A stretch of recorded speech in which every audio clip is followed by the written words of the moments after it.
Buenas tardes a todos. Da gusto ver una sala así con tanta energía y tan llena. Para mí es un placer y un honor y casi un sueño hablar delante del doctor Calache, que es el padre, podríamos decir, del envejecimiento activo y de las ciudades amigables con las personas mayores. Simplemente lo que quiero hacer es intentar encuadrar y contextualizar su intervención, porque es dentro del Congreso de la Sociedad Gallega de Medicina de Familia, que se celebrará en noviembre, donde tiene lugar esta conferencia precongresual. Es decir, que han sido los médicos de familia de Galicia quienes de alguna forma han pedido y han conseguido que viniera aquí el doctor Calache. Un poco, él ya estuvo hace años, ¿te acuerdas?, en Sevilla, en el Congreso Nacional de Medicina de Familia, y en aquel momento empezó a hablar ya de envejecimiento activo, y fue en el 2004. Se acababa un poco de aprobar la conferencia a nivel mundial. Y desde entonces no ha dejado de venir a España como experto mundial en estos temas, asesorando y siendo consultor de diferentes comunidades autónomas.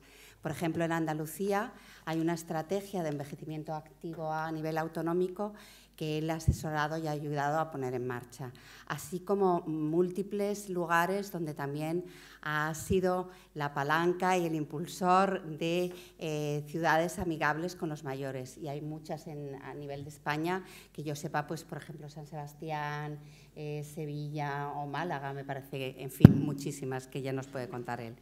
Y también en el Ministerio de Sanidad, a nivel nacional, próximamente también se va a aprobar una estrategia nacional de envejecimiento activo.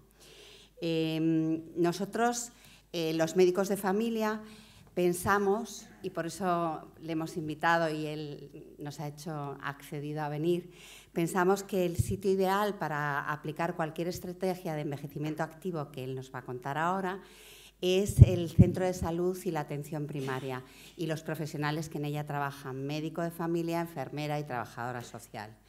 Galicia, además, es una de las comunidades autónomas, de las 3 comunidades autónomas en España más envejecidas, y Ourense probablemente sea una de las ciudades más envejecidas de Europa, claramente. Con lo cual, estamos en el sitio perfecto para iniciar o impulsar cualquier estrategia de este tipo. Normalmente en nuestra consulta, en la consulta diaria de un médico, pues pongamos que tenemos 1.500 pacientes más o menos, pues probablemente vamos a tener unos 500 pacientes mayores de 65 años. Es decir, 1/3 de nuestra consulta es con pacientes mayores de 65 años. Por lo tanto, la atención a los mayores ocupa casi toda nuestra atención, porque otra cosa que pasa es que con las personas mayores hay que dedicarles más tiempo que una persona joven. Por lo tanto, forma parte de nuestro quehacer diario. Y además dicen que las personas mayores frecuentan más y por lo menos van 12 veces al año, o sea que una vez al mes seguro que vamos a ver a esas personas. Pero esta población no es homogénea y ya luego lo explicarán mejor. Y pues yo creo que entre 65 y 80 años, aunque se tengan enfermedades crónicas y tengas hipertensión, diabetes, artrosis, etcétera, etcétera, normalmente la gente es autónoma y suele tener una vida pues con bastante bienestar, ¿no?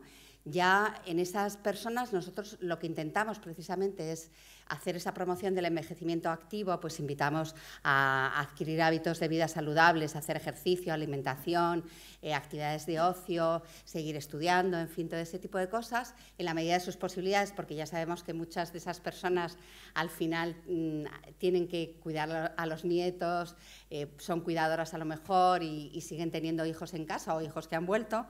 Y luego hacemos actividades de prevención de la salud, es decir, pues detección precoz de las enfermedades crónicas, ¿no? el foro que ha habido antes, ¿no? Detección precoz de la hipertensión, de la diabetes, etcétera, etcétera, e intervenimos luego sobre ellas. Luego, dentro de estas actividades preventivas, ya a partir quizás de entre 75 y 85 años, lo que hacemos es hacer una detección precoz de las situaciones de fragilidad.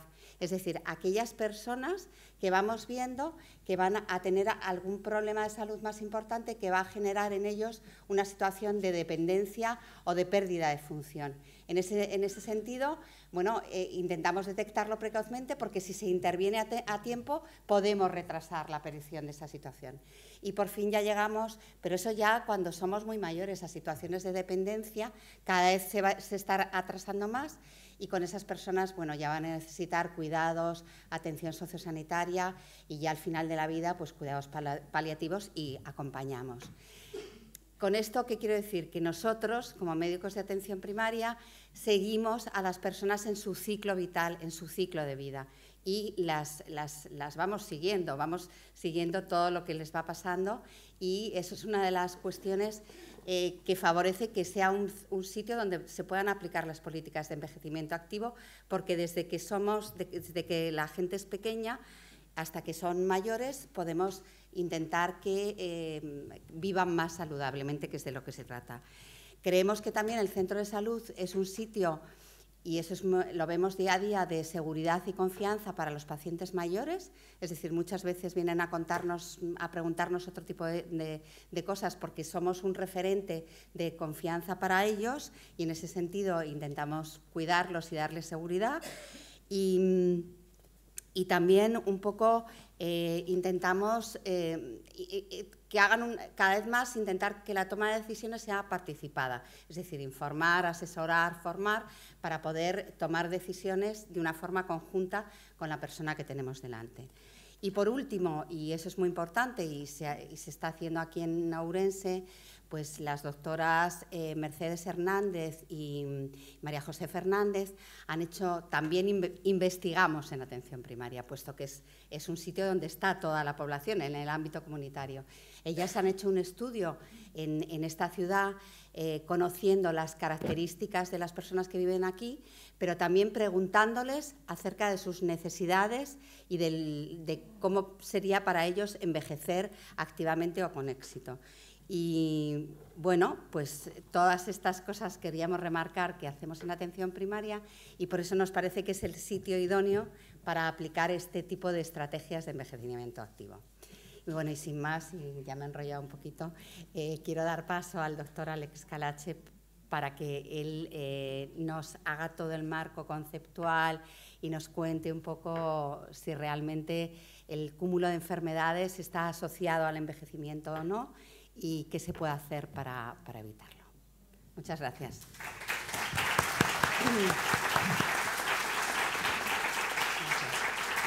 Bien. Buenas noches.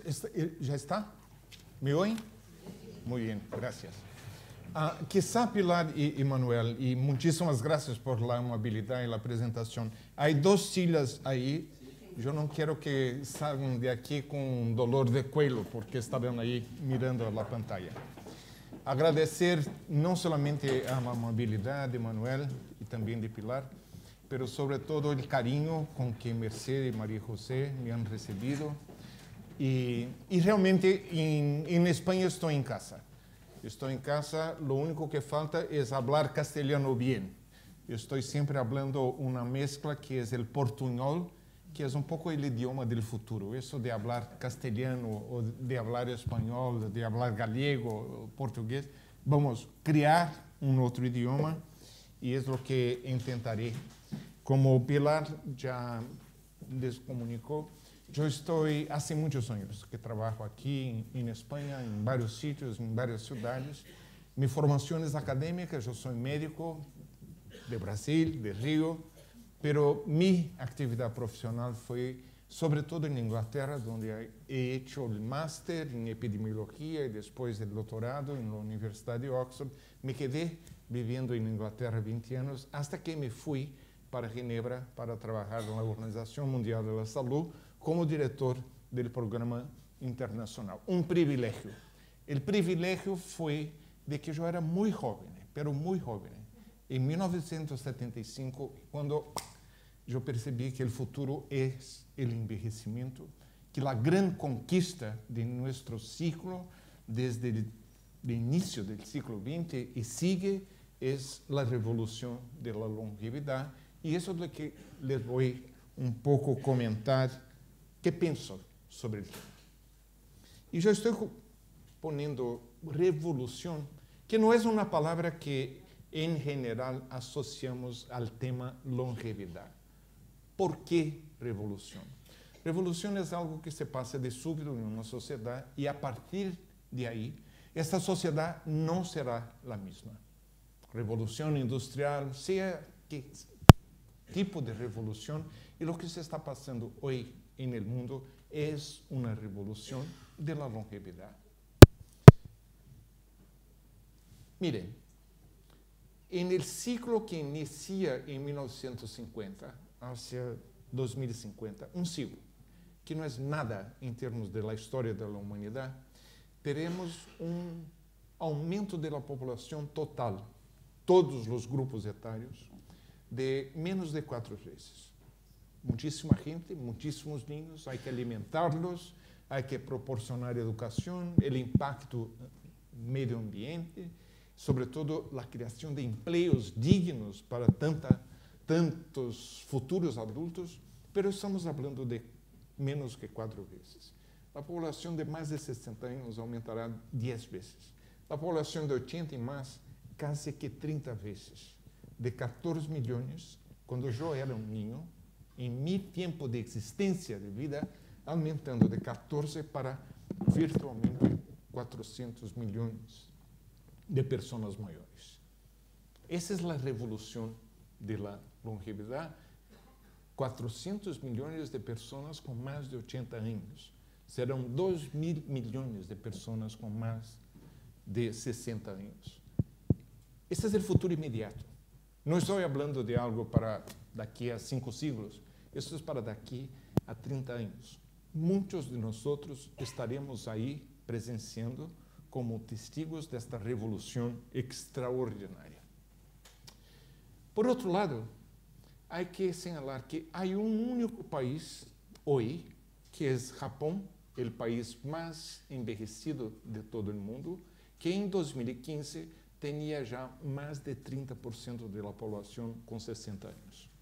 Y poco a poco vamos a ver que el mundo estará más y más cerca de Japón. A cada 5 años estaremos añadiendo, claro, España ya estará en 2030 en compañía de Japón, pero también países, por ejemplo, en mi continente. Brasil estará casi llegando ahí con 29,7% de personas con más de 60 años. Esto es revolucionario. Es también revolucionario la rapidez con que ese proceso de envejecimiento se da. Francia, por ejemplo, en 1850 tenía 10% de la población con más de 60 años. Fueron necesarios a Francia 145 años para doblar la proporción de 10 para 20%. Mi país, o China y casi India, estaremos haciendo el doblar en 20 años. Eso es revolucionario. Eso es algo súbito, como una revolución, que a partir de ahí la sociedad no será la misma. Y las implicaciones, el impacto de este envejecimiento, de esta revolución, es a nivel de nosotros individualmente, pero también para la sociedad como un todo. Y la primera cosa que yo quería hacer hincapié es la importancia de una perspectiva de curso de vida. Esto está muy relacionado con el tema principal, si es el envejecimiento que produce enfermedades o si serían otros mecanismos que conlevan a la longevidad. Aquí estamos hablando de capacidad funcional física. Estamos hablando de la capacidad ventilatória, fuerza muscular, rapidez, capacidad cardiovascular.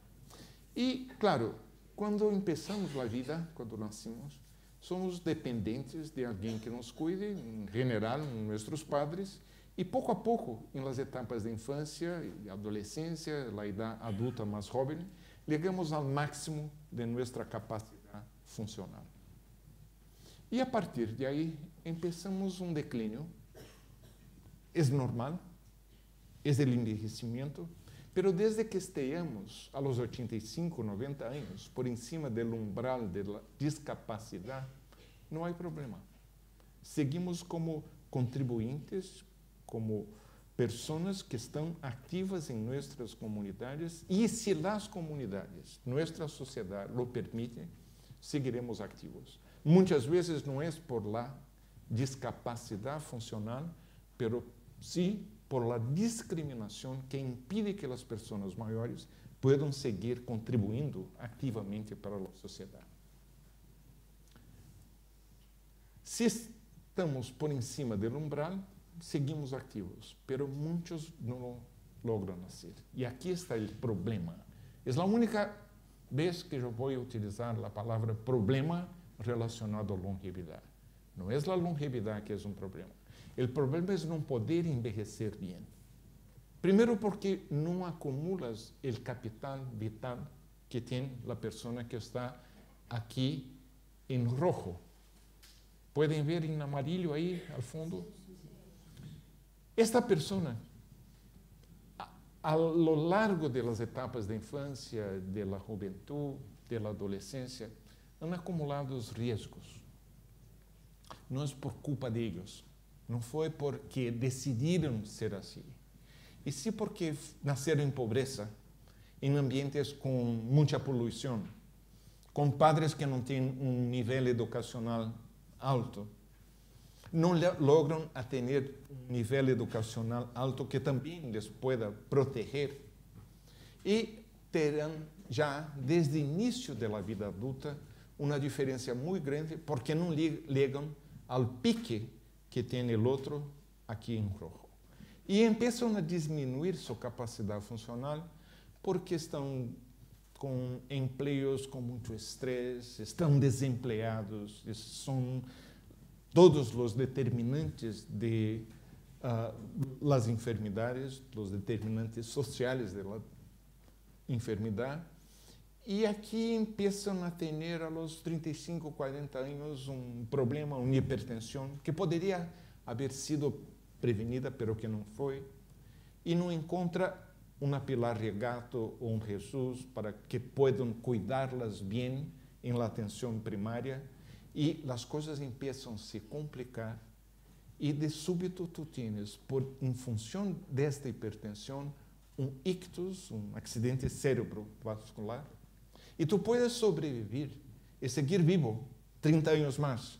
Pero miren la diferencia en términos de calidad de vida entre envejecer por encima del umbral de la discapacidad y este que está por abajo, con una hemiplegia, que no puede se comunicar, que tiene problemas de todo tipo, incluso psicológicos. Y eso es lo que hay que evitar. No es función de envejecer, porque tienen la misma edad.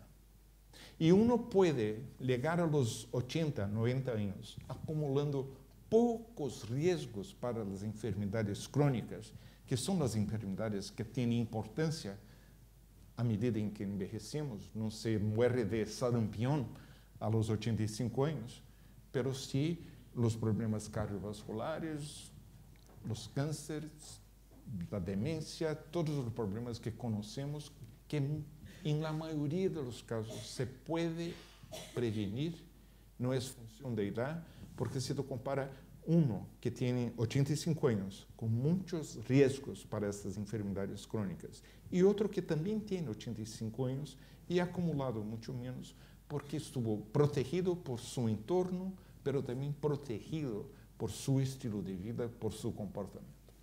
Solamente 25% o menos del riesgo de tener problemas crónicos, de una longevidad mala o no llegar a los 80, a los 90 años, es genético o hereditario. La inmensa mayoría de los problemas son causados por estilos de vida, por falta de oportunidades de acceso a los servicios y no porque has elegido mal tus padres. Yo, cuando era estudiante de medicina, era lo que decía: si quieres tener una longevidad con salud, elijas bien tus padres. No, no es hereditario, es mucho más función de todo lo que seguimos en el curso de vida, acumulando riesgos para esas enfermedades. Y otro aspecto importante es que este umbral no es una línea, es sí una barra. Tú puedes estar aquí con mucho más dificultades y ya estar discapacitado porque vives en un entorno que no te ofrece, no solamente físico, el entorno también social, oportunidades para que tú puedas, mismo con un problema en la rodilla, seguir viviendo bien en la ciudad y en el entorno donde vives. Y una persona que viva en ese entorno más adecuado demorará mucho más tiempo para llegar a la discapacidad. Tener en cuenta la importancia que tiene el entorno de que estamos hablando, que condena a esta persona a una discapacidad y que protege una otra persona con el mismo tipo de problema y que sigue viviendo activamente en la comunidad. Retrasar el comienzo de las enfermedades crónicas no transmitibles, que son las que tienen importancia, 8, 10 años, puede ser toda la diferencia para la calidad de vida a medida en que envejecemos. Y eso se puede hacer en todas las etapas de la vida. En todas las etapas, incluso a través de decisiones personales, de intervención. Yo estoy muy inactivo, muy sedentario, o estoy bebiendo mucho, todavía estoy fumando, etc. Y tú decides, sea cuando sea, que no, yo mire cuidar. Y haces eso. Tú estás sedentario, empiezas un programa a los 60 años, mejor que fuera a los 20, y tú empiezas entonces a mejorar y mantenerte por encima del limiar de la discapacidad por más tiempo. Es un mantra y siempre lo repito. Cuanto más temprano mejor, pero nunca es demasiadamente tarde. Si no has empezado a los 20, empieza a los 40. Si no has empezado a los 40, empieza a los 60, a los 80. Hay ganhos que pueden no ser tan grandes como si tú estuvieras empezando ya a se cuidar más tempranamente. Pero voy a hablar más de esto enseguida. Con la revolución de la longevidad, la vida está dejando de ser una carrera de 100 metros, que tú vienes con toda energía y gas para llegar al final. Yo cuando nací en Brasil, la expectativa de vida en Brasil era de 43 años. Hoy estamos con 77 años, abajo de España, que ya pasó de los 80. Pero son muchos más años de vida. Y por eso hay que se preparar para esta vida mucho más longeva. Y por eso siempre afirmo que la vida ya no es una carrera de 100 metros, es un maratón.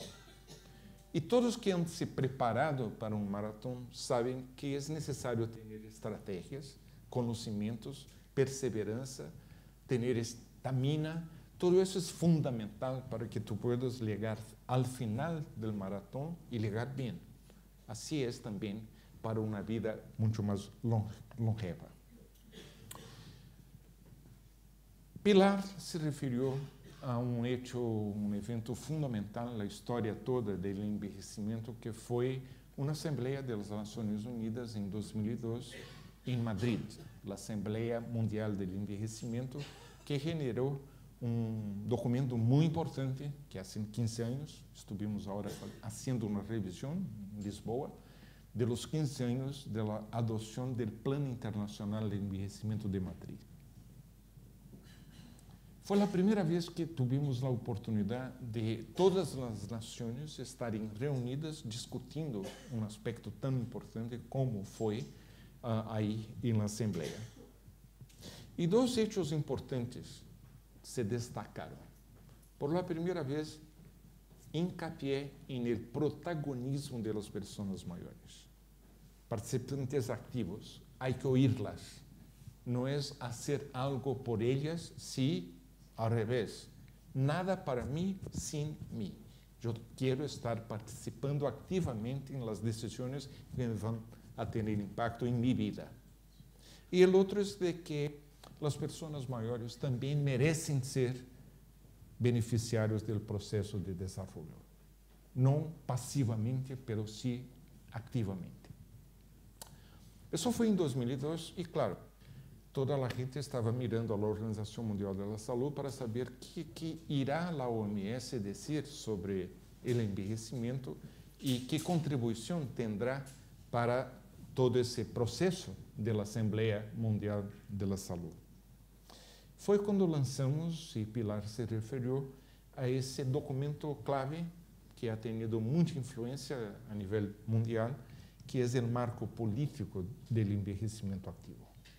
Está traducido para español, después puedo dar los sites donde encontrarlo y ha tenido influencia a nivel global, pero claro, también muchísimo en España. Fue la primera vez que tuvimos la oportunidad de definir lo que es envejecimiento activo.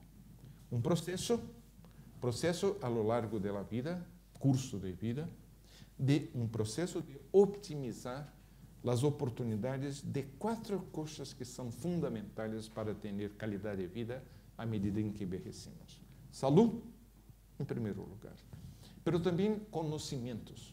Vivimos una era de explosión de conocimientos, de tecnologías, todo está cambiando a cada año. Es necesario ofrecer oportunidades para las personas a medida en que envejecen de aprender, aprendizaje continuado a lo largo de la vida.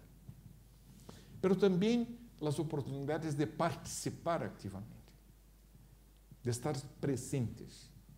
Pero para eso es necesario hincapié en derechos de participar de la sociedad.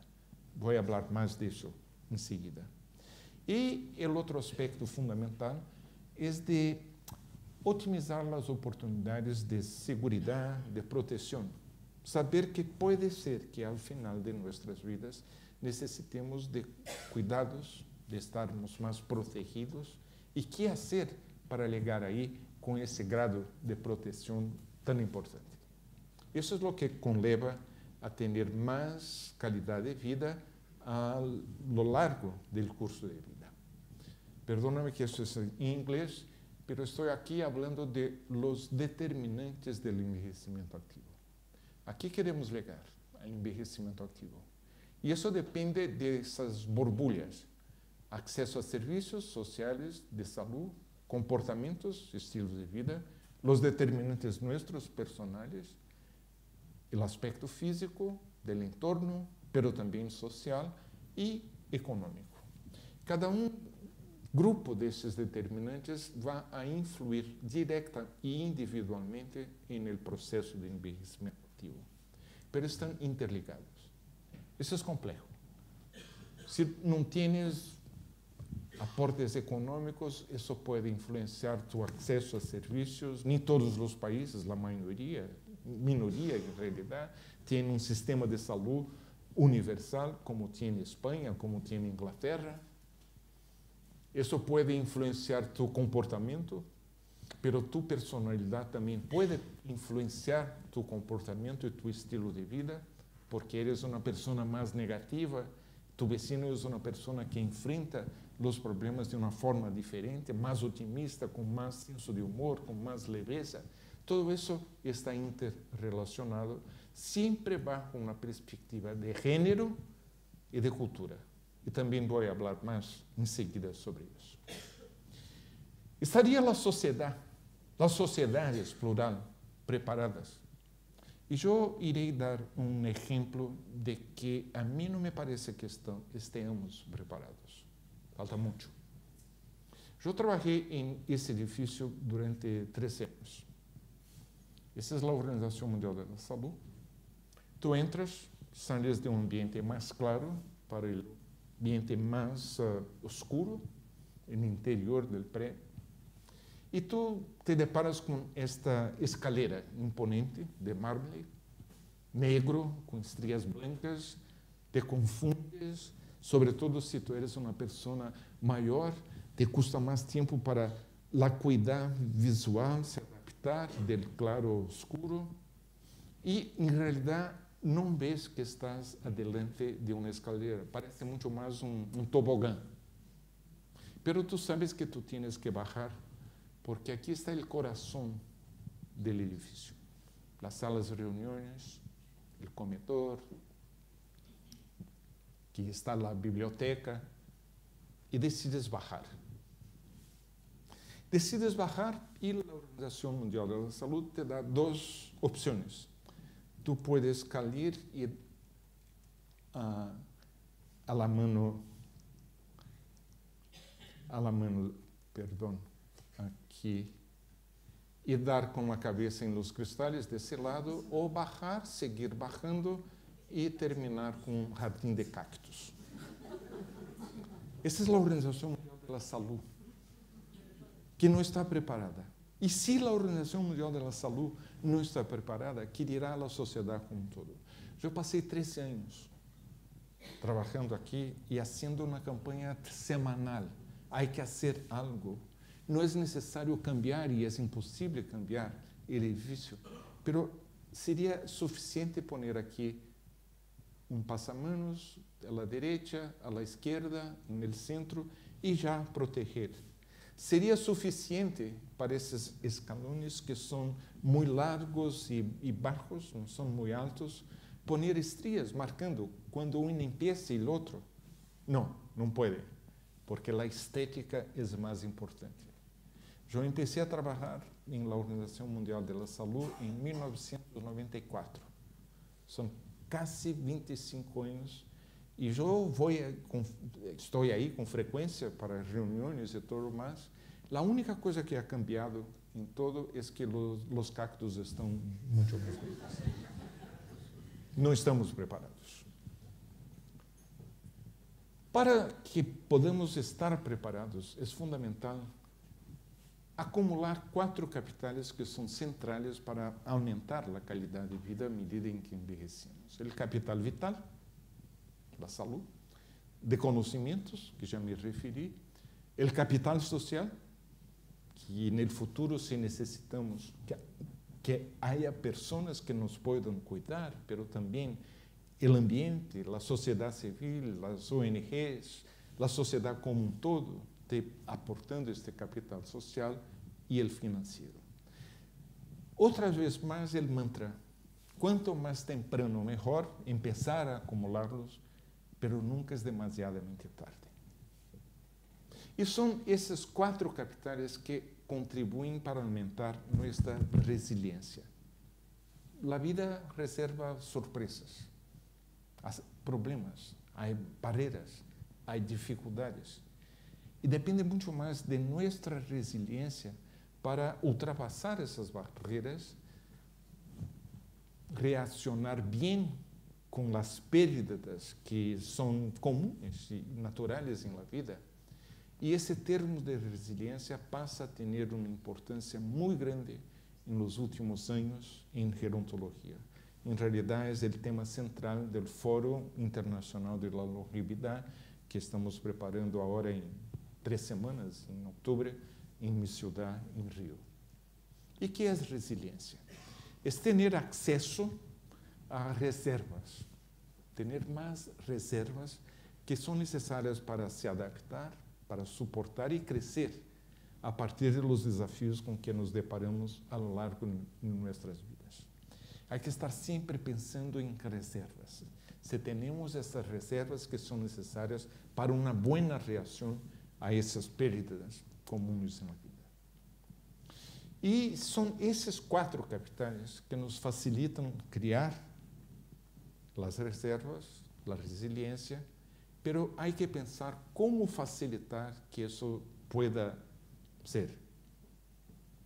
¿Cómo entonces operacionar este concepto, ese marco político del envejecimiento activo? E a decisão que eu tomei há muitos anos, em 2005, eu comecei a falar cada vez mais sobre o enfoque amigável das pessoas maiores. Como já me referi, o Plano Internacional de Ação do MIPA, de Madrid, em 2002, põe esta importância crescente em planear desde abaixo para arriba, para que podamos desenvolver as políticas adequadas. Oír a las pessoas, vozes que estão ocultas, que não se oem, para poder, baseado em elas, decidir que prioridades, que sugerências, que recomendações as pessoas maiores têm. Isso é o que é o protagonismo de las pessoas maiores. De preferência, fazendo um pouco uma mescla e um diálogo, estimulando um diálogo intergeneracional e não somente para as pessoas maiores, para não terminar um tipo de guerrilha, todo para mim, nada para os outros. Pero é necessário também pensar desde arriba para abaixo. É necessário ter uma resposta do setor público. Estamos aqui com a vice-alcaldesa e é necessário que o conselho, que o poder público, que o governo, que as autoridades pensem e reaccionem para que podamos, ouvindo as pessoas maiores, responder com o desenvolvimento de políticas e intervenções compatíveis com o que a gente quer, involucrando o setor público, e não somente o público, também o privado. E foi como começamos esse movimento internacional de cidades mais amigáveis de pessoas maiores.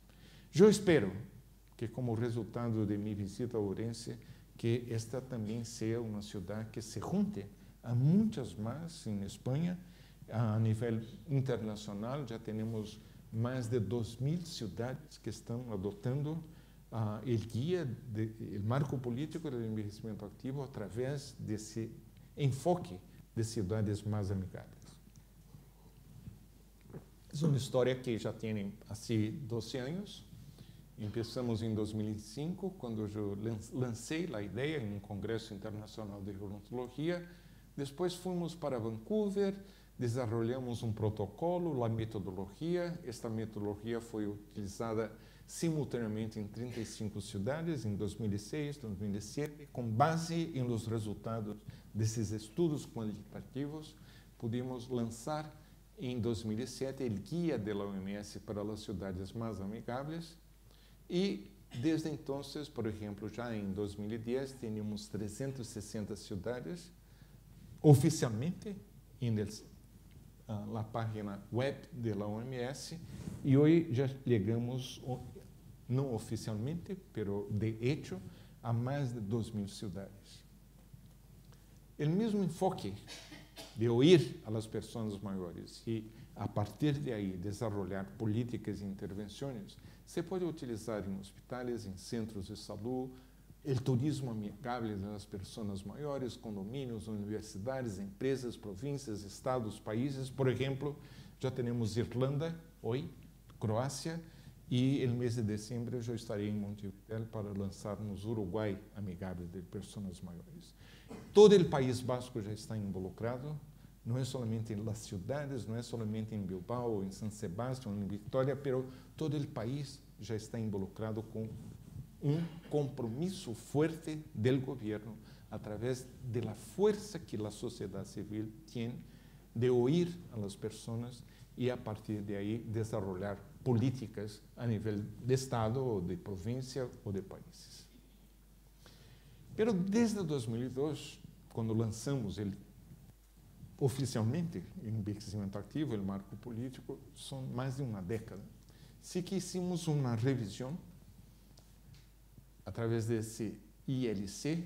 Eu sou presidente do Centro Internacional de la Longevidade, ILC em inglês, em Brasil, mas também sou presidente da Aliança Internacional de Centros de Longevidade, que estamos em quase 20 países. Espero que o próximo ano já tenhamos aqui em Espanha um Centro Internacional de Longevidade. Hicimos uma consulta muito ampla com parceiros, com acadêmicos, também de governos, e lançamos uma revisão do marco político do envelhecimento ativo, que, ao final desta ponência, les darei como legado a ele. Outro aspecto fundamental é reconhecer a heterogeneidade das pessoas maiores. Somos distintos, somos diferentes. Quanto mais vivimos, mais distintos, menos similares seremos de outros de la mesma idade. Um grupo de adolescentes se viste mais ou menos da mesma forma, os gostos, o que está de moda, a música, pero à medida que envelhecemos, temos muitas mais décadas para se diferenciar. Isso em termos de gênero, nível socioeconômico, nacionalidade, grupos de idade, cultural, racial, capacidade funcional, identidade sexual, religião, estados de saúde, fragilidade, características da personalidade, tudo vai cambiando. Pero nos põem todos no mesmo cajón. Eu sou uma pessoa maior, igual que minha madre, que tem 99 anos com enfermidade de Alzheimer. Pero estamos metidos, somos todos com mais de 60 anos. Há que identificar e há que sublinhar as diferenças que pressupõem todo esse grupo imenso que cobre, em realidade, 5 décadas, de 60 a 110 anos, que há gente que já está vivendo mais que 110, com imensos contrastes. A realidade que nós temos aqui, nesse grupo, um grupo de elite, é que estamos envelhecendo em geral muito bem, com acesso aos serviços. Pero há milhões e milhões e milhões, centenas de milhões de pessoas que já chegaram à vejez ou que estão no processo de chegar aí muito proximamente em miséria, em pobreza. E uma palavra que combina muito bem, como rima com longevidade, é solidariedade. Incluso a nível internacional. Incluso saber como a sociedade orense pode expressar mais a solidariedade através de ajudar a outros países, por exemplo, da América Latina, com a similaridade toda cultural, a envelhecer melhor através de intercâmbios. Muitas pessoas maiores todavia se comportam de acordo com estereótipos ultrapassados, pero muitas mais estão envelhecendo e reinventando o que é a construção social de lo que é envelhecer. O que é importante é chamar a atenção que o modelo que estabeleceu Bismarck na Alemanha, ao finais do século XIX, já não nos sirve. Como era? Ao início da vida, aprender. E mesmo na Alemanha, um país muito rico no século XIX, tinha sorte ele que com 12, 14 anos todavia estava na escola. A maioria tinha que estar fora, trabalhar para poder comer. E começavam a trabalhar em tempo integral, muito trabalho, a lo largo da vida, que era uma vida muito mais curta, porque mesmo na Alemanha, o país com a expectativa de vida mais alta nesta época eram de 46 anos. Poucos chegavam aos 60, que dirá aos 70, e Bismarck mirou aí nas fábricas e há algo errado, porque há poucas pessoas que chegam aos 60 anos sem capacidade vital, sem energia, sem produtividade e seguem cobrando um sueldo como todos os outros. Não. Vamos fazer com que possam parar de trabalhar, irem-se a suas casas, recebendo um ingresso muito baixo, as pensões eram muito baixas, e viverão mais 2, 3 anos com enfermidades para as quais não há nada que a medicina pueda fazer. Nem aspirina existia. Isso foi uma atitude muito correta, bajo o ponto de vista econômico de Bismarck, e assim se criou a Seguridade Social. 130 anos depois, estamos fazendo mais ou menos o mesmo. Aprendemos em verde, no início de nossas vidas. Agora, já a los 16, 18, começamos a fazer um trabalho simultâneo Empezamos después, sobre todo para hombres, suponga, a trabajar en tiempo integral. No nos dedicamos, hombres, suficiente tiempo a cuidar de los niños, dejamos para las mujeres. Más tarde, cuidamos muy poco de nuestros padres, suegros. Cuidado, está aquí en naranja. Y un determinado día, trabajamos hasta las 5 y mañana a las 9 estamos jubilados. Pero no son 2, 3 años, como en el tiempo de Bismarck. Serán 30, 40 años de jubilación. Eso no puede ser. Y yo creo que el futuro será muchísimo más interesante, porque las mujeres están haciendo una revolución de la longevidad mucho más profundas. Hay cambios tan importantes en el curso de vida de las mujeres que hoy están llegando a los 60, 70 años, de no ser más esclavas de su aparelho reproductor, de tener métodos contraceptivos, la píldora. Eso ha transformado por completo y ha permitido que las mujeres puedan estar aquí, puedan haber tenido una vida profesional que sus madres, que dirán sus abuelas, no han podido siquiera soñar. Entonces, supongo en el futuro, para mujeres, estaremos aprendiendo más tiempo en verde, tener tiempo para gozar la vida, ocio, en azul, sin culpas, empezar a trabajar en un determinado momento, a los 16, 18 años, después trabajar en tiempo integral, enseguida tener soporte de los empleadores, sea del sector privado o público, para tener hijos, porque es decisión que es importante para toda la sociedad, no es solamente para las mujeres. Seguir con apoyo, reingresándose otra vez al mercado de trabajo en amarillo. Aprender a hacer un máster a los, no sé, 34 años, los hijos ya están un poco más independientes. A los 45 años, tú estás llegando a la mitad de tu vida, no estás llegando cerca del final. Cuando yo nací, ya les comenté, la expectativa de vida era de 43 años. Hoy, a los 45 años, tú tienes la otra mitad para vivir. Sácate un sabático. Vaya a Nepal, a Marbella, a Machu Picchu, donde sea, para pensar qué voy a hacer con la segunda mitad de mi vida. Y sigues después renovado, con más energía. Puede ser que mi vocación de ser médico, que yo tenía a los 18 años, ahora no me interesa. Yo quiero ser otra cosa, ser periodista, sociólogo, lo que sea. Hacer otro máster que te permita cambiar de vida, porque tú tienes tantos años más de vida.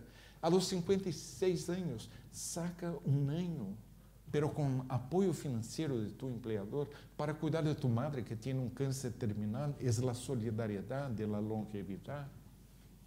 Y sigues después trabajando con un ritmo menos intenso, disminuyendo el número de horas que tú trabajas, haciendo otras actividades, participando, contribuyendo, trabajo voluntario.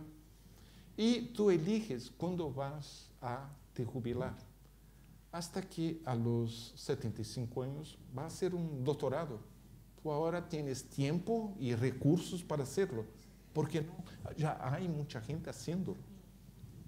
Y finalmente tú decides cuándo vendrá la cuarta edad, que tú te permites te jubilar, pero es decisión tuya y no impuesta compulsoriamente por la sociedad. Otro aspecto que es fundamental, hay una emergencia de una nueva transición en el curso de vida. Muy importante, también revolucionario.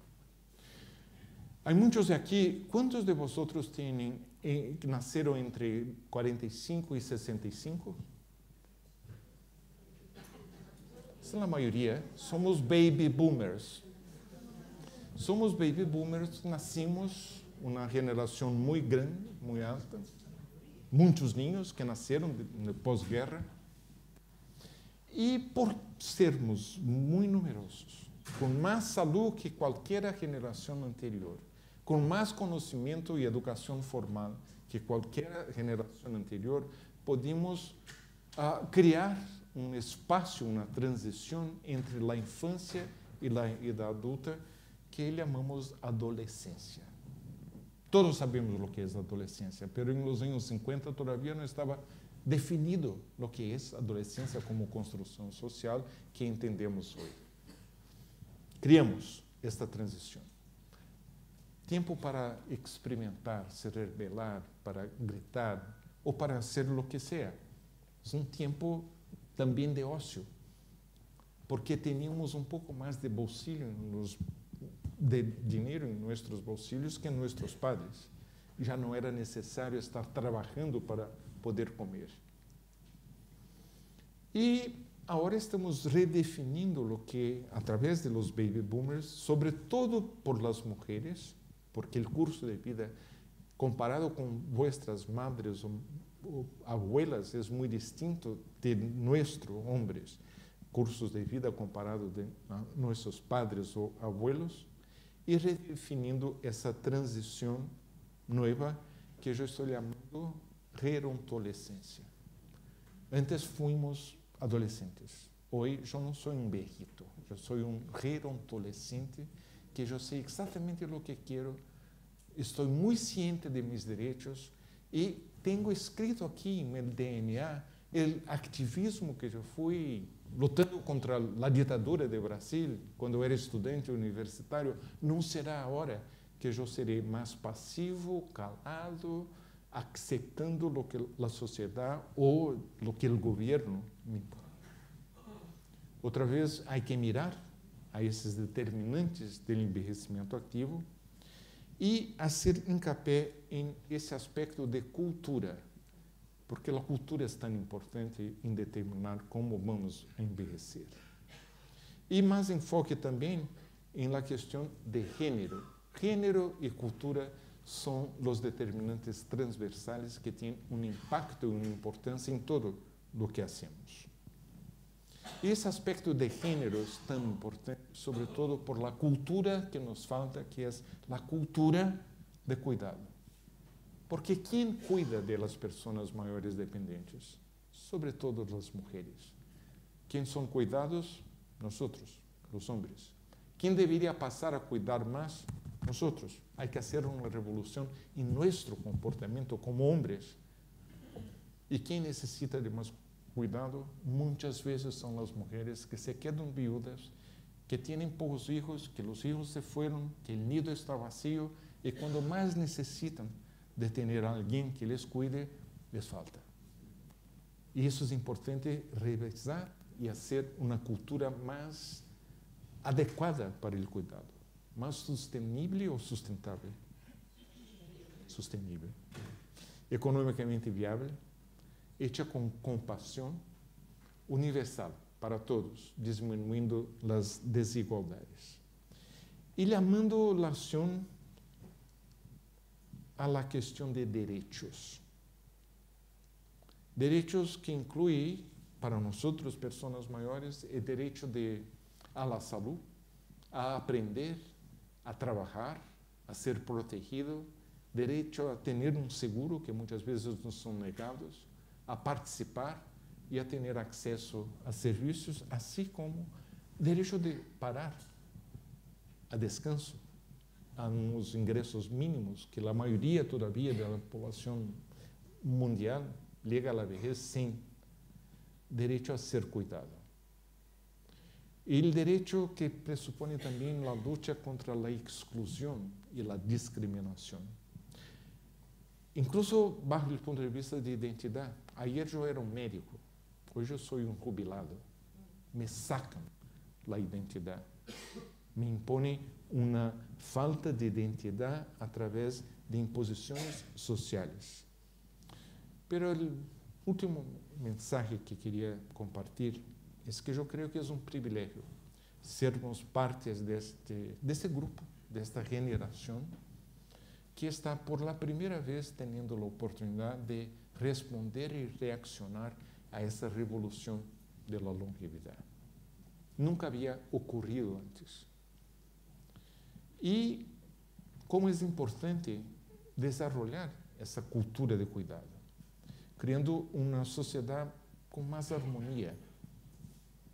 Y eso presupone un cambio de paradigma, sobre todo a través de incentivos a intercambios intergeneracionales. Esa era mi neta cuando tenía 6 meses. Y mi hijo, que vivía en Londres, la llevó para conocer la familia.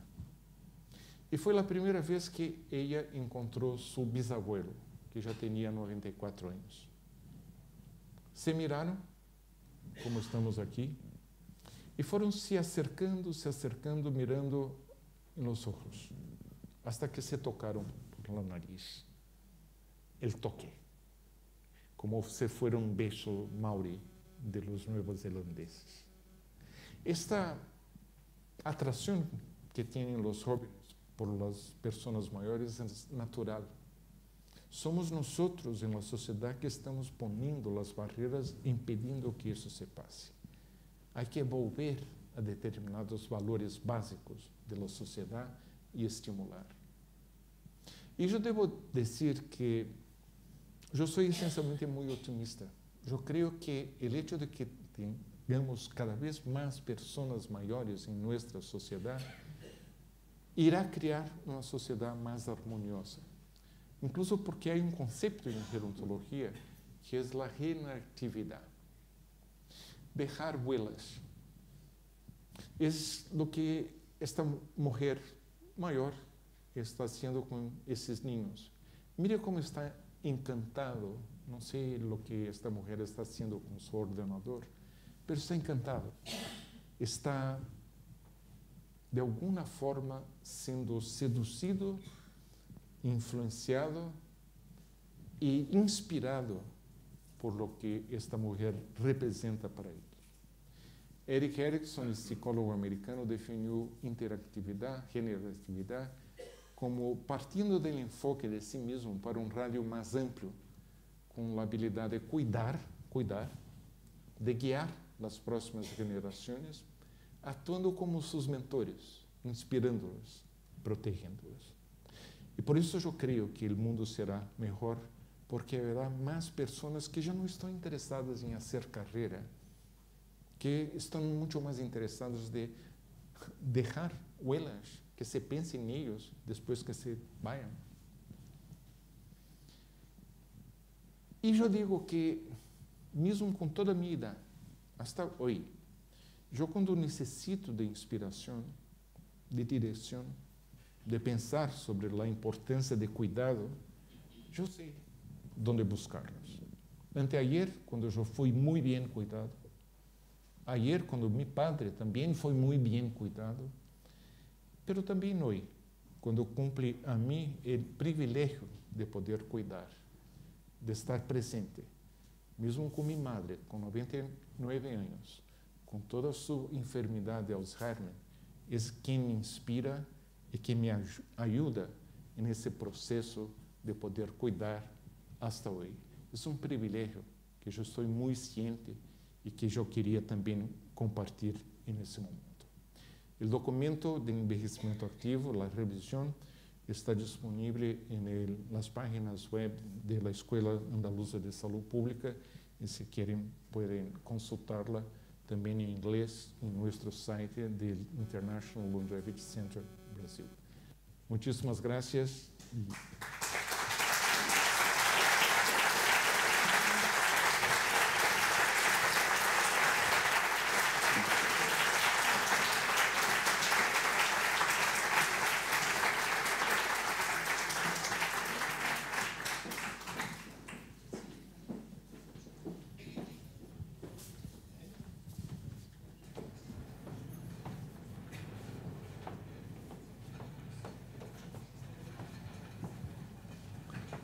Ai, que calor que hace aqui.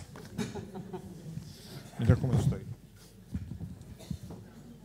Bueno, pues muchas gracias, Alex, por tu magnífica exposición.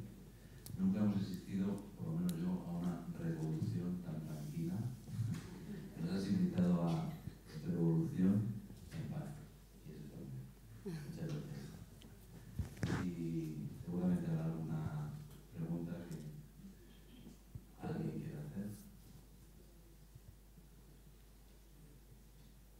Están cansados. Hay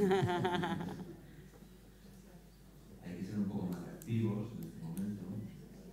Está envejeciendo nuestro foro hoy. En este momento seguramente habrá alguien que... Aquí, en primera fila.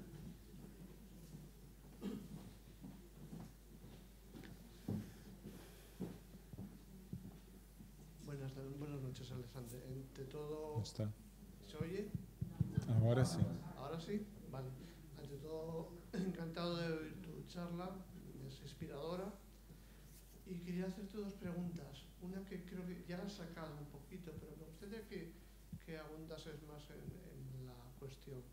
La vida laboral, es decir, se plantea que a partir de los 65 años uno deja de ser activo y el límite se cierra mucho y, como tú has dicho, un día a las 5 de la tarde ya estás jubilado.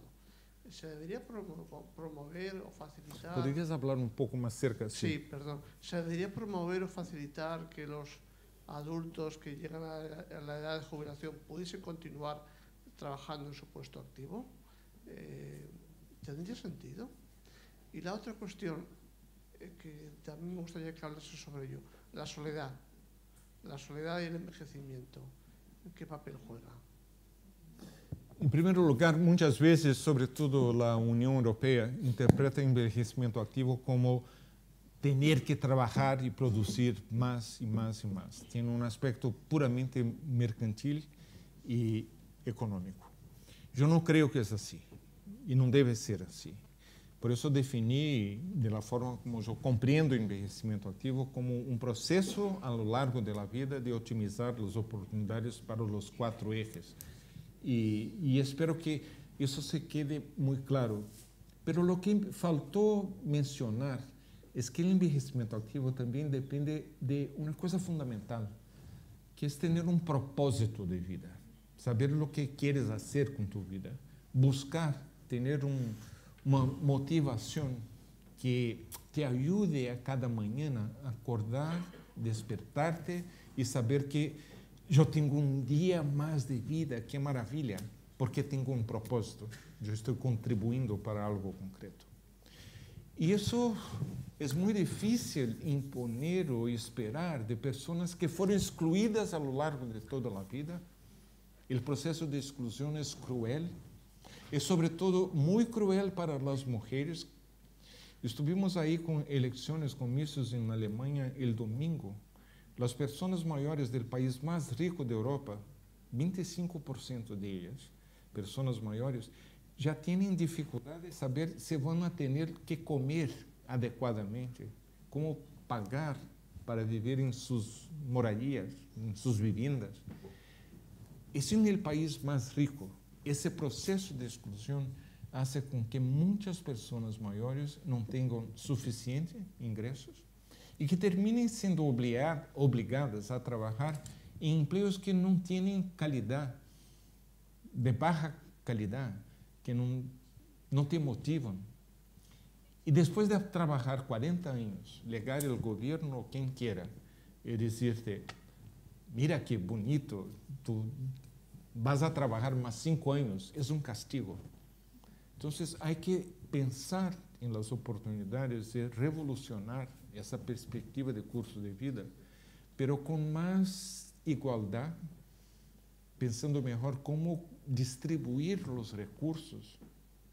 Hoy yo estoy chocado.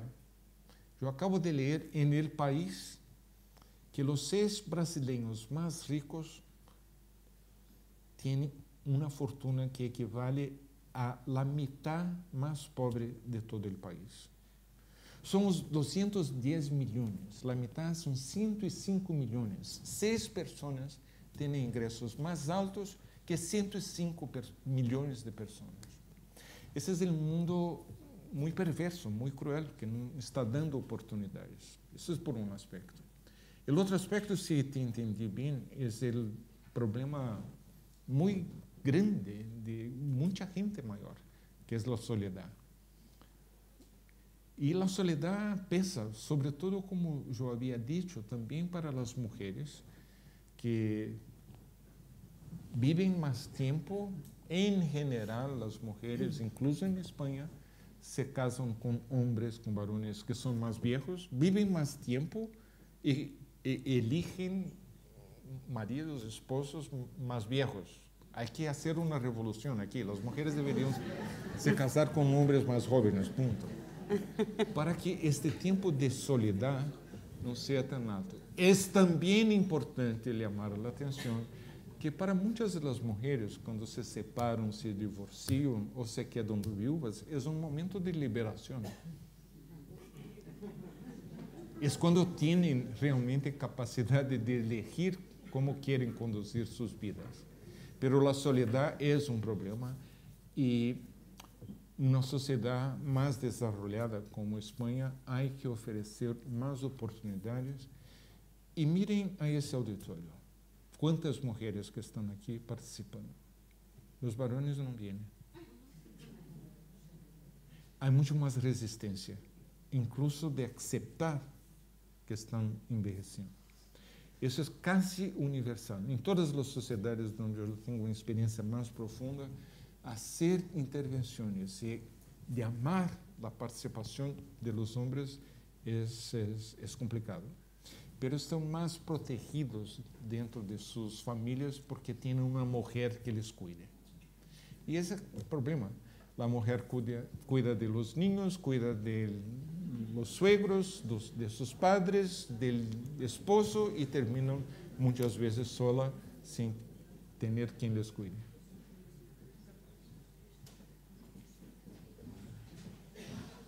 Sí, ahora volvemos.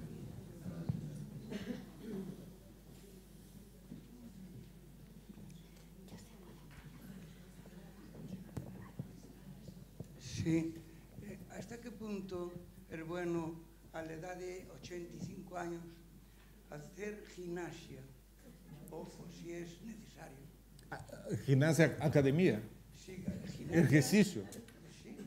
Va, hombre, eso es súper importante. La fuerza muscular es una de las cosas que más te protege al final de tu vida, que es poder tener la reserva para ser resiliente. Y eso significa que la actividad física, sea aeróbica o sea a través de musculación, es muy importante. Eso está bien. Yo, por ejemplo, tengo 85 años, ¿no? Tengo 85 años. Yo subo las escaleras, aunque sea hasta un 6º piso, ¿no? Si es necesario. Nunca ando por el ascensor y todavía voy bien. ¿A qué se debe esto? ¿A qué se debe eso? ¿Cómo fue? ¿A qué se debe? ¿Por qué puede hacerlo? Es una pregunta que él te dice que sube escaleras y cómo es que teniendo 85 años lo puede hacer. ¿Y tú qué piensas? No entendí cuál es la pregunta. ¿Cuál es la razón? ¿Cuál es la razón de por qué puedes subir escaleras teniendo 85 Porque tú tienes motivación, por eso es que estás subiendo. Y a lo mejor al final del día debes tener también alguna motivación más a la noche. Sí la tengo. De hecho tengo pareja. ¿Ves que adiviné? Está de la edad mía. Y yo, claro, quiero saber si es bueno, por ejemplo, el ejercitar exceso, porque yo todos los días en las mañanas hago ejercicio más de media hora, todos los días. Y llevo así más de 40 años. Sí. No sé hasta qué punto esto será bueno, porque ya estoy a punto de cumplir 86 años. Pues vamos a apuntar y acompañar tu trayectoria de curso de vida para ver. Pero yo diría con total seguridad que la intervención más importante que hay para mantener la capacidad vital, capacidad funcional, es la actividad física. Número 1.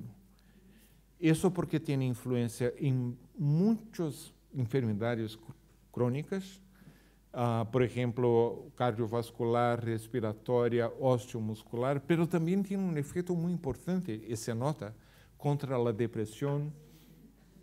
Las personas están con mucho más capacidad física, mental también, y eso influencia tu predisposición face a la vida. Así que yo espero que ¿usted vive en una casa o en un apartamento? Yo vivo en una casa. Una casa. Pues cambie para el 5º piso de un edificio sin ascensores. Afortunadamente ya no, afortunadamente ya no vivo en un 5º piso ni un 6º. Vivo en un chalecito que hice a mi manera con ascensor, pero para la vejez. Pero hasta ahora...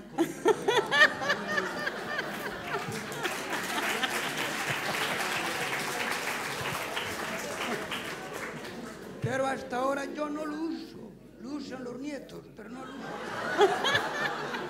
No entendí. Él, que afortunadamente hasta ahora él no lo usa su nieto. El ascensor de la casa.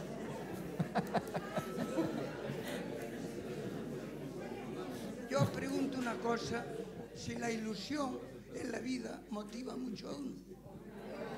Muchísimo. A mí me motiva mucho la ilusión y por eso quiero hacer cosas, siempre tengo, y con esta edad me levanto a las 7 de la mañana, igual me acuesto a la 1 de la noche, pero estoy activo, no sé a qué se deberá esto. Sí. Todo lo que usted está describiendo sobre su vida, el aspecto que yo diría está relacionado a los determinantes del envejecimiento activo a nivel personal. Não são apenas os aspectos hereditários ou genéticos. Eu estou falando de tu personalidade, tu optimismo face à vida, tu motivação, o propósito. É saber que a cada dia que você se desperta a las 7 da manhã, estás com uma motivação de fazer algo. Mientras que outras pessoas com a mesma idade não têm motivação, o vaso está meio vazio. Não, para que seguir vivendo? E isso é optimismo não.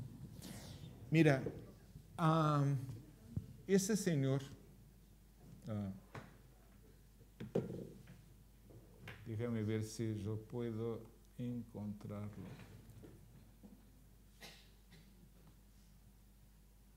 Aqui. Esse mi suegro, que eu havia hablado antes, tinha 94 anos quando se encontrou com a bisnieta. Isso foi em 2005 ou 2004. Ele viveu até os 104 anos. E tinha uma característica fundamental, senso de humor. Era uma pessoa que cognitivamente estava bem, estava mais frágil, pero bem. Tinha uma memória não somente para aspectos do passado, pero podia, por exemplo, comentar o que estava vendo na televisão, opinar sobre a política, sobre futebol, que era sua paixão. Pero era uma pessoa que tinha uma leveza em relação à vida. ¿Leve?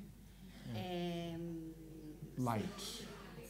Sí, una alegría que era así leve es como... Una levedad. Suave, não liberdade, suave, leve, como uma pluma. Como una pluma. Bien. E mi hijo estava com ele 2, 3 dias antes de que falecera, a los 104 anos, no hospital. A enfermeira entrou e perguntou a mi hijo, que vive em Londres, como comentei, ¿y tú quién eres? Antes de que mi hijo pudiera decirle, yo soy el nieto, el viejito ahí en la cama, ya muy frágil, pero le contestó de inmediato, es mi nieto, muy flaquito. Ah, su nieto, porque dime otra vez, doctor, ¿hijos cuántos tienes? Y su respuesta, hace ahora solamente 3. ¿Me entiende? Todavía tengo solamente 3. A los 104 años. Este senso de humor le permitía que estuviera siempre con personas más jóvenes, interesadas, todos visitaban, porque eso es lo que corta la soledad. La soledad muchas veces es función de una respuesta de las personas que tú estás siempre reclamando de la vida, no ves lo que es positivo y eso termina mal. Entonces, siga con el senso de humor, corte el ascensor para que ni tu nieto pueda subir ni mí y múdate para un apartamento en el 5º piso.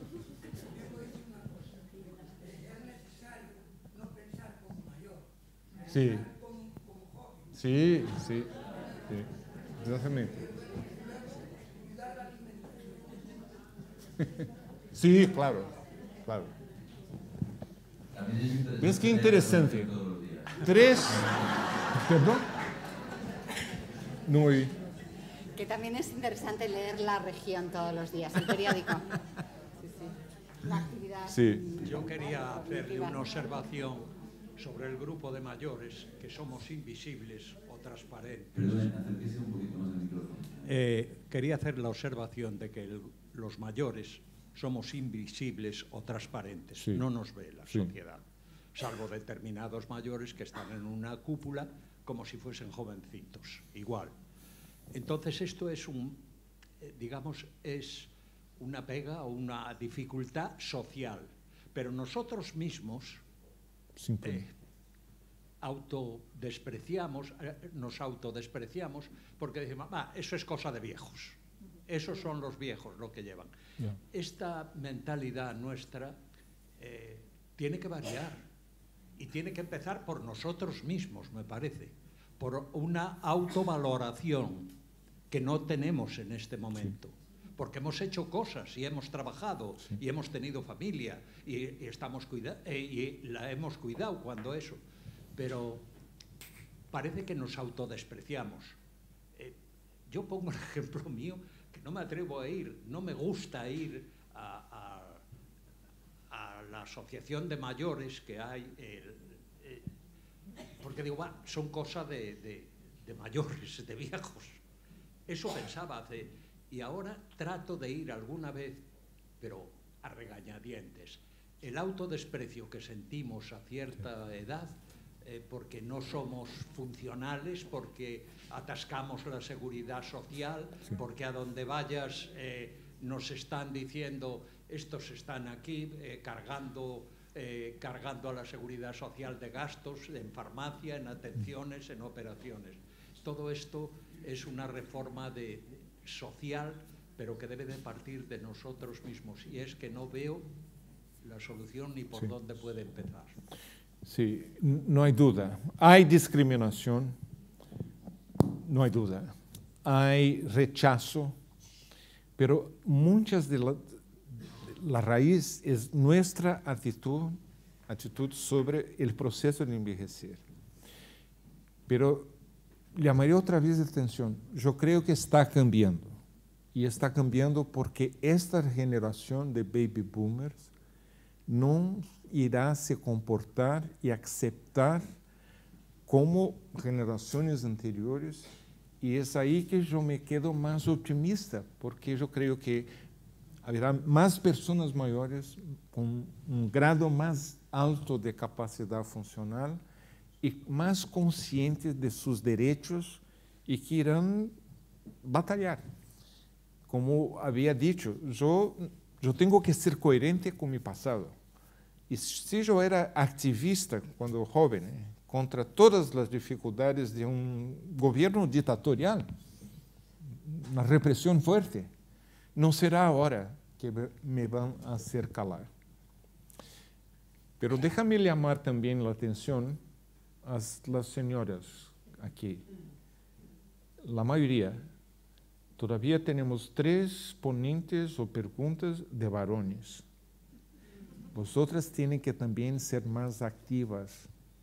La voz tiene que ser oída también de las mujeres, porque sois mayoría. Y eso es muy importante. El cambio no es solamente a partir del sexo masculino.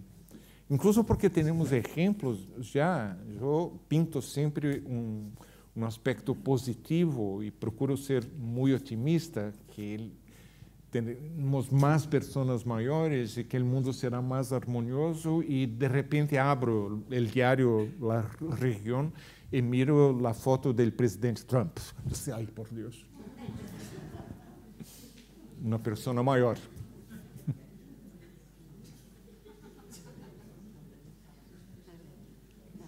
Ah, una mujer. Y joven. Hola, buenas tardes.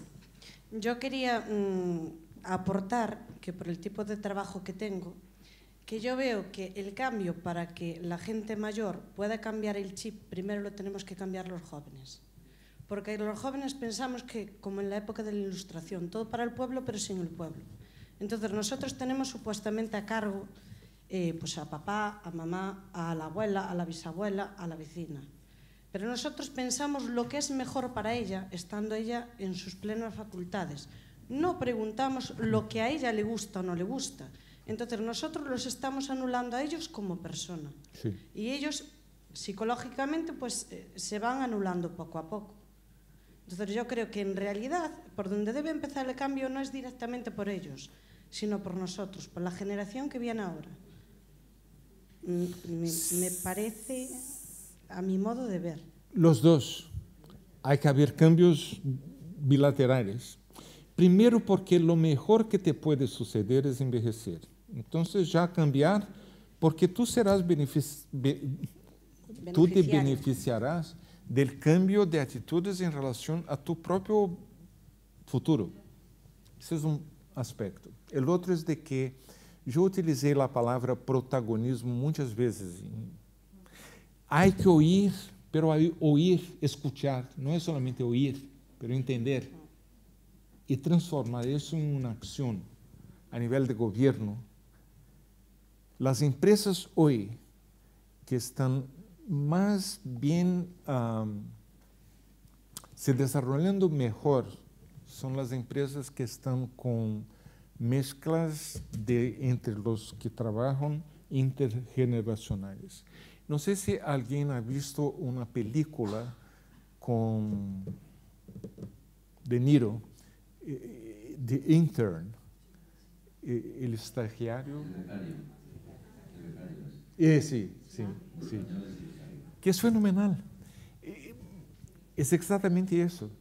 Él postula, ya estaba una persona mayor y un empresario bien sucedido, muy aburrido, viviendo solo, soledad, y un día saliendo del supermercado, mira un afiche invitando a becarios para una compañía high-tech, de alta tecnología y tal, y empieza ahí a trabajar. De inicio, todos los súper jóvenes, tal, rechazo.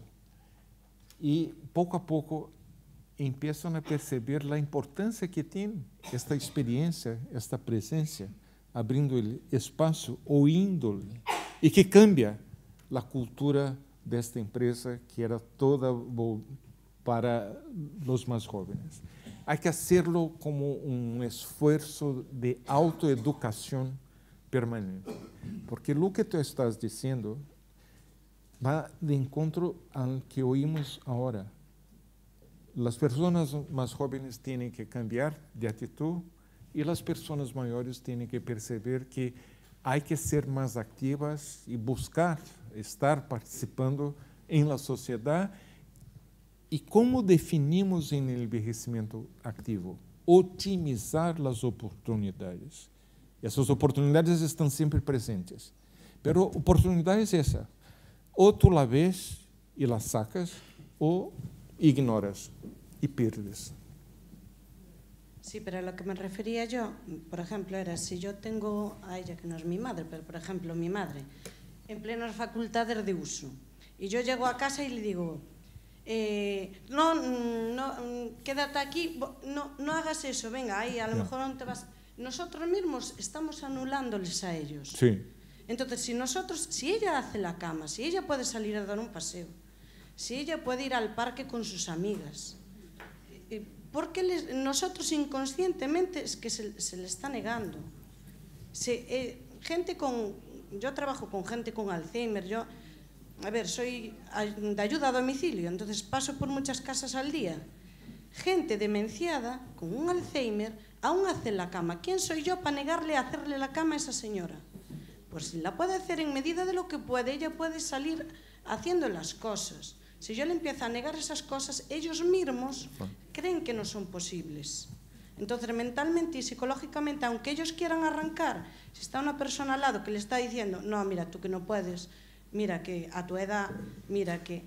Entonces, voy yo por ahí. No es que ellos no quieran arrancar, que ellos quieren arrancar, pero inconscientemente tanto los queremos proteger, tanto le queremos hacer, que muchas veces no le hacemos nada bien.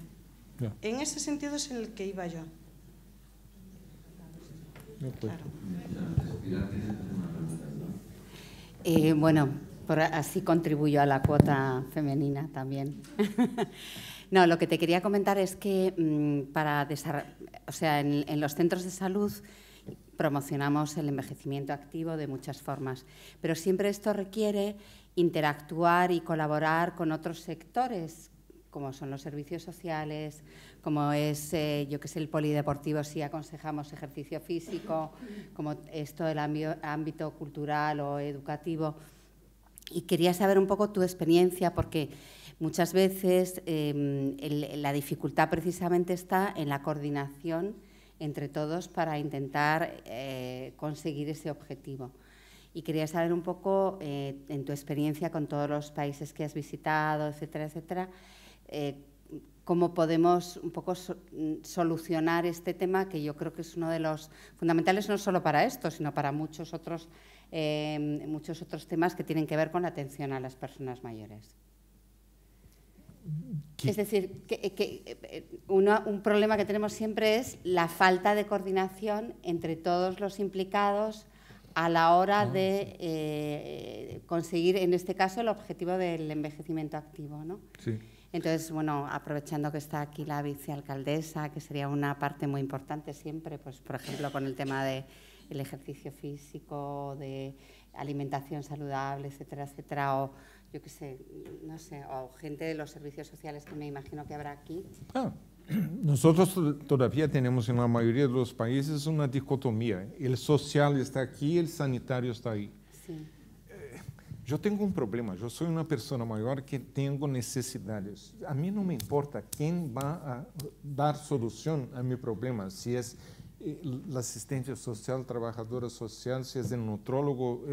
Yo necesito de una solución y ese diálogo falta en el sociosanitario. Hay países que están haciendo más progreso y en general son los países escandinavos, Holanda y Canadá. Entonces hay que mirar países que ya tienen más tradición. Pero miren, el gran desafío, el gran reto que tenemos con la revolución de la longevidad es de que los países desarrollados primero enriquecieron para después envejecer. Los países en vías de desarrollo están comprimiendo el proceso de transición demográfica, envejeciendo muchísimo más rápidamente, con falta de recursos. Y entra España en el medio.